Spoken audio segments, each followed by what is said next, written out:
जाऊयात मरीन लाईन्सला। तिथेही मुसळधार पावसामुळे आता सध्या काय दृश्य आहे ती पाहणार आहोत आपण।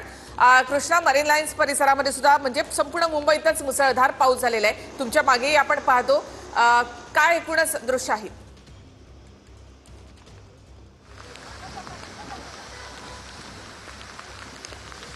निखिल, आपण पाहतो की मुंबईसह आजूबाजूच्या सगळ्या परिसरामध्ये रात्रीपासून मुसळधार पावसाची सतत मुसळधार पाऊस जो आहे तो मुंबईमध्ये पडतो आहे आणि त्यामुळे अनेक सखल भागामध्ये पाणी मोठ्या प्रमाणामध्ये साचलेलं आहे। दक्षिण मुंबईमध्ये सुद्धा मुसळधार पाऊस सध्या सुरू आहे आणि मरीन ड्राईव्हची दृश्य आपण पाहतो की मरीन ड्राईव्हमध्ये मुसळधार पाऊस पडत असताना सुद्धा जे मुंबईतले पर्यटक आहेत ते नेहमीप्रमाणे पावसाळ्यामध्ये या मरीन ड्राईव्हच्या समुद्रकिनारे आले असल्याचं पाहायला मिळतं आहे। या सगळ्या पावसाळ्यामध्ये या मुसळधार पावसामध्ये ते एन्जॉय करतायत, मजा घेतायत आणि लाटा सुद्धा समुद्रामध्ये उफाळलेल्या आहेत। मुसळधार पाऊस रात्रीपासून सुरू आहे आणि आज आणि उद्या मुंबईला रेड अलर्ट देण्यात आलेला आहे। त्यामुळे अति महत्त्वाचं काम असेल तरच घरातून बाहेर पडा अशा सूचना सुद्धा प्रशासनातर्फे देण्यात येत आहेत। आणि तरी सुद्धा काही जे मुंबईकर आहेत, जे पर्यटक आहेत, ते मुंबईतल्या मरीन ड्राईव्ह समुद्र किनाऱ्यावरती या पावसाची मजा घेताना पाहायला मिळत आहेत। समुद्रातली दृश्य आपण पाहतोय, समुद्रामध्ये लाटा ज्या आहेत त्या मोठमोठ्या प्रमाणामध्ये पाहायला मिळत आहेत। जवळपास 3.5 ते 4 मीटरपर्यंतच्या लाटा या आजच्या पावसाळ्यामध्ये संध्याकाळपर्यंत पाहायला मिळतील अशा पद्धतीचा इशारा सुद्धा देण्यात आलेला होता। आणि संपूर्ण दक्षिण मुंबई परिसरामध्ये सध्या पावसाची संततधार जी आहे ती आपल्याला पाहायला मिळते आहे।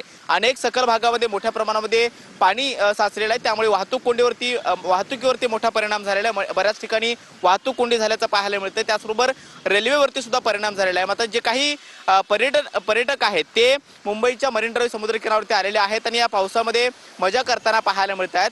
पोलीस या सगळ्या परिसरामध्ये गस्त घालतायत आणि जे लोक या कठड्यावरती राहून पुढेपर्यंत जाण्याचा प्रयत्न करतील त्यांना सुद्धा हळूहळू मधल्या काळामध्ये बाजूला करण्याचा प्रयत्न करतात। मात्र सध्या पावसामध्ये हे सगळे मुंबईकर या पावसात मजा घेताना पाहायला मिळतात। प्रशासनाकडून वारंवार सूचना देण्यात येत आहेत की अति महत्त्वाचं काम असेल तरच घरातून बाहेर पडा, कारण पाऊस हा काही केला थांबत नाहीये। पावसाची सकाळची जी काही तीव्रता होती ती आता सध्या थोडी तरी कमी झालेली असली तरी मात्र सध्याची दृश्य आपण पाहतोय की अनेक मोठे युवक आणि तरुणी जे आहेत त्या मोठ्या प्रमाणामध्ये आता सध्या मरीन ड्राईव्हच्या समुद्र किनाऱ्यावरती पाहायला मिळतात। अनेक लहान मुलं सुद्धा या ठिकाणी फिरण्यासाठी आलेले आहेत आणि या पावसामध्ये जीव धोक्यात घालून या कठड्यावरती वावरू नये अशा प्रकारच्या सूचना सुद्धा सध्या पोलिसांकडून दिल्या जात आहेत। सध्या आपण पाहतोय की संपूर्ण मुंबईमध्ये पावसानं मुंबईला झोडपलेलं आहे आणि बऱ्याच ठिकाणी वाहतूक कोंडी सुद्धा झालेली आहे। त्याचबरोबर अनेक सखल भागामध्ये पाणी सुद्धा साचलेलं आहे।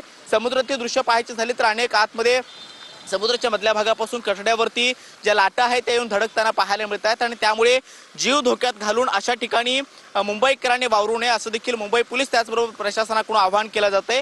पुढचे 10 ते 12 तास अत्यंत महत्त्वाचे असणार आहेत, कारण आज आणि उद्या प्रशासनातर्फे रेड अलर्ट देण्यात आलेला आहे, हवामान खात्याने दिलेला आहे। त्यामुळे मुंबईत अशाच पद्धतीचा सतत मुसळधार पाऊस जो आहे तो रात्रीपर्यंत आणखी मोठ्या प्रमाणामध्ये पाहायला मिळू शकतो असं देखील बोललं जात आहे। त्यामुळे सध्या पावसाची तीव्रता कमी झालेली आहे, मात्र पुढच्या 10 ते 12 तासामध्ये या पावसाचं काय होणार किंवा पाऊस अशाच पद्धतीने पडणार का हे पाहणं महत्त्वाचं असणार आहे। निखिला, नक्कीच धन्यवाद। एकूणच कृष्णा, मरीन लाईन्स परिसरामध्ये आपण दृश्य पाहिली आणि आता अंधेरीमध्ये आपण पाहतो की ही बंद पडलेल्या ज्या गाड्या आहेत त्या काढण्याचं काम केलं जाते। स्थानिक जी मुलं आहेत त्या ठिकाणी त्यांच्याकडून या गाडीला धक्का देखील दिला जातो। अशा आणखी काही गाड्या आहेत ज्या पाण्यामध्ये अडकून पडलेल्या आहेत। तर अंधेरीमधली ही दृश्य पाहतो विरा देसाई रोडवरची, या ठिकाणी काही गाड्या या पाण्यामध्ये अडकून पडल्यात।